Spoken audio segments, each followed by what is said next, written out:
Hello friends, என்ன எப்படி இருக்கீங்க? திருவாதிரை களியும் கூட்டும் பண்ணுறதுக்காக நான் இப்போ சொல்ல போகிறேன். இது வந்து களி.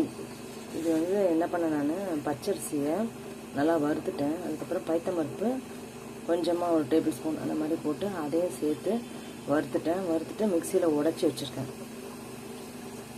தேங்காய் இந்த மாதிரி திருவி வச்சுக்கோங்க, பாத்திரத்தில் கொஞ்சமாக நெய் ஊற்றிக்கோங்க. அதுக்கப்புறம் நம்ம உடச்சி வச்சுருக்கோம் இல்லையா இந்த களிக்காக, அதை வந்து அதில் போட்டுக்க போகிறேன்.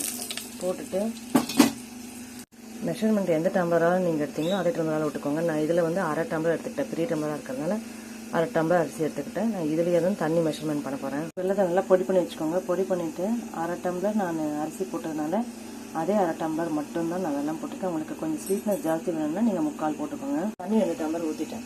காயை பொடி பண்ணி போட்டிருக்கேன். அப்புறம் தேங்காயை கொஞ்சமாக போட்டிருக்கேன். உங்களுக்கு எவ்வளோ வேணுமோ போட்டுக்கோங்க. நான் கொஞ்சம் தான் போட்டுருக்கேன், உங்களுக்கு வேணுங்கிற அளவுக்கு நீங்கள் போட்டுக்கோங்க. இன்றைக்கி மார்கழி 29வது நாள். நம்ம என்ன பண்ண போகிறோம், இப்போது நம்ம ஈஸ்வரனுக்கு, பரமேஸ்வரன் நல்லா காத்து ரட்சிக்கிற ஈஸ்வரனுக்கு களியும் இந்த கூட்டையும் நைவேத்தியம் பண்ண போகிறோம்.